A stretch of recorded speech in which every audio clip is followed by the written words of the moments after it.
چین دیگر ممالک کے ساتھ سفارتی تعلقات استوار کرتے ہوئے کسی تیسرے فریق کو نشانہ نہیں بناتا۔ یہ بات چین کی وزارت خارجہ نے آج جمعرات کو کہی۔ امریکی صدر ڈونلڈ ٹرمپ کے اس تبصرے کے جواب میں کہ چین، روس اور شمالی کوریا امریکہ کے خلاف سازش کر رہے ہیں، آج بیجنگ میں ایک بڑی فوجی پریڈ شروع ہونے پر ٹرمپ نے سوشل میڈیا پر چینی صدر شی جن پنگ کو مخاطب کرتے ہوئے دوسری جنگ عظیم کے دوران جاپان سے آزادی حاصل کرنے میں چین کی مدد کرنے میں امریکہ کے کردار کو اجاگر کیا۔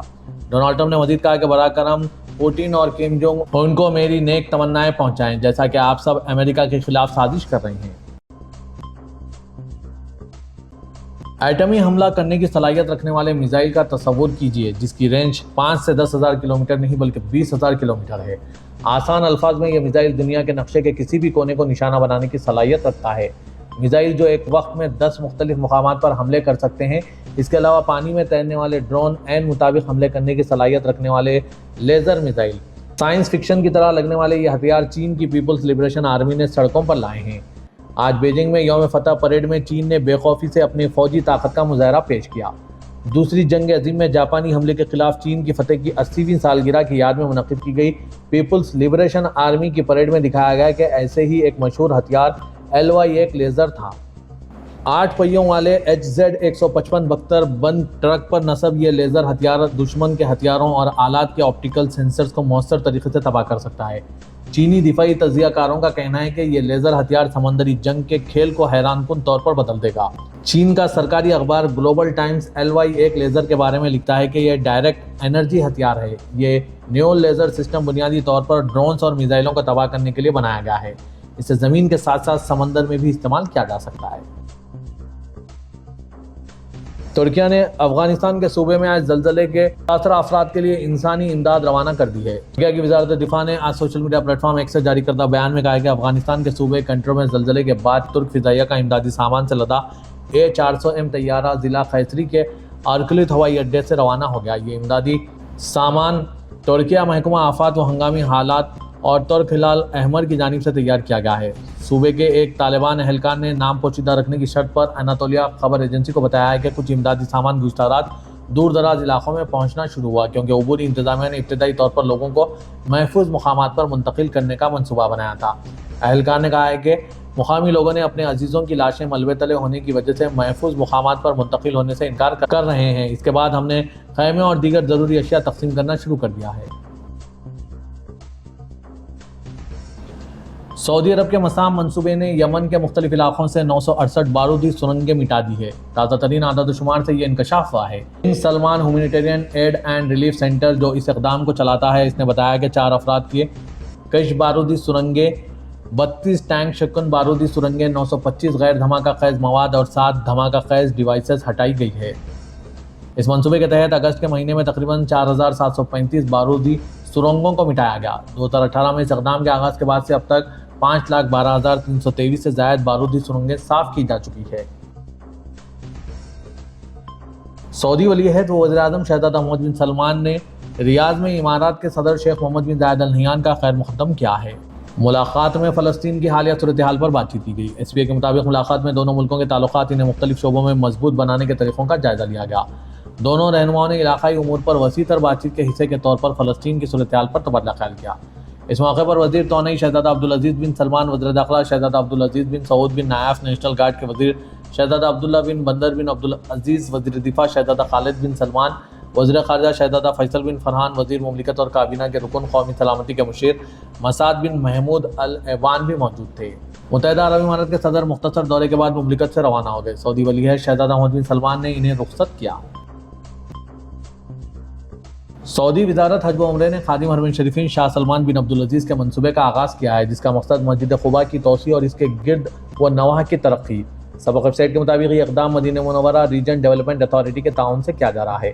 یہ منصوبہ اسلام کی پہلی مسجد کی سب سے بڑی توسیع ہے، جس کے بعد مسجد کی گنجائش 66,000 سے زائد نمازیوں تک پہنچ جائے گی اور اس کا رقبہ 50,000 مربع میٹر سے تجاوز کرے گا تاکہ بڑھتی ہوئی تعداد میں آنے والے زائرین اور نمازیوں کو بہتر سے بہتر سہولت فراہم کی جا سکے۔ یہ منصوبہ سعودی ویژن 2030 کا حصہ ہے جو حرمین شریفین اور اسلامی مقامات کی خدمت کو اپنی اولین ترجیحات میں رکھتا ہے اور ترقیاتی منصوبوں کے ذریعے ان کے تاریخی تشخص کو برقرار رکھتے ہوئے بنیادی ڈھانچے اور خدمات کو مزید بہتر بناتا ہے۔ پاکستان کی اعلیٰ فوجی اور سیاسی قیادت نے مبینہ طور پر ایک 10 سالہ اسٹریٹجک پاور پلان کو حتمی شکل دے دی ہے، جس کا بنیادی مقصد نظام کے تسلسل کو برقرار رکھنا اور طویل مدتی سیاسی و معاشی استحکام فراہم کرنا ہے تاکہ غیر ملکی سرمایہ کاری کے لیے سازگار ماحول قائم ہو سکے۔ ذرائع کے مطابق یہ اعلیٰ سطحی خفیہ اجلاس مسلم لیگ نواز کے قائد نواز شریف کے میری کے نجی فارم ہاؤس میں منعقد ہوا، جس میں وزیر اعظم شہباز شریف، وزیر اعلیٰ Punjab Maryam Nawaz, army chief field marshal Asif Munir اور IASI کے director general lieutenant general Asim Malik نے شرکت کی۔ اجلاس کے شرکاء نے متفقہ طور پر اس 10 سالہ نظام کے تسلسل کے منصوبے کی منظوری دی تاکہ امریکہ، چین اور خلیجی ممالک کی سرمایہ کاری کے لیے سیاسی و سیکورٹی استحکام کو یقینی بنایا جا سکے۔ اس منصوبے کا مرکز نقطہ army chief field martial Asim Munir کی دوبارہ تعیناتی ہے تاکہ وہ 28 نومبر 2025 کو اپنے موجودہ عہدے کی میعاد مکمل ہونے کے بعد بھی پاکستان کی فوجی قیادت سنبھالتے رہیں۔ حضرت عاصم منیر کو 2022 میں 3 سالہ معیاری مدت کے لیے آرمی چیف مقرر کیا گیا تھا، تاہم اب توقع ہے کہ پاکستان آرمی ایکٹ 1952 میں کی گئی ترامیم کے تحت انہیں 5 سال کی توسیع دی جائے گی۔ ہندوستان کے وزیر اعظم نریندر مودی نے آج جمعرات کو کہا ہے کہ بھارت اور سنگاپور کے درمیان تعلقات سفارتکاری سے کہیں زیادہ بڑھ کر ہیں اور ان کی گہری جڑیں مشترکہ اقدار اور امن اور خوشحالی کے لیے ایک مشترکہ ویژن میں ہیں۔ اپنے سنگاپوری ہم منصب لارنس ونگ کے ساتھ مشترکہ پریس کانفرنس سے خطاب کرتے ہوئے ہندوستان کے وزیر اعظم نریندر مودی نے کہا، میں عہدہ سنبھالنے کے بعد سے وزیر اعظم وونگ کے پہلے دورے پر ان کا پرجوش خیر مقدم کرتا ہوں۔ یہ دورہ اس لیے بھی خاص ہے کیونکہ اس سال ہم اپنے تعلقات کی 60ویں سالگرہ منا رہے ہیں۔ سنگاپور کو بھارت کی ایکٹ ایسٹ پالیسی کا ایک اہم ستون قرار دیتے ہوئے انہوں نے کہا کہ دونوں ممالک ہند بحر کاہل خطے میں امن اور استحکام کے لیے اپنے مشترکہ ویژن کو آگے بڑھانے کے لیے آسیان کے ساتھ مل کر کام کرتے رہیں گے۔ وزیر اعظم ہندوستان نریندر مودی نے 2024 میں سنگاپور کے اپنے دورے کو یاد کیا، جس کے دوران دونوں ممالک نے اپنے تعلقات کو ایک جامع اسٹریٹجک پارٹنرشپ تک بڑھایا اور نوٹ کیا کہ گزشتہ سال دونوں ممالک کے درمیان تعاون اور مکالمے نے رفتار اور طاقت حاصل کی ہے۔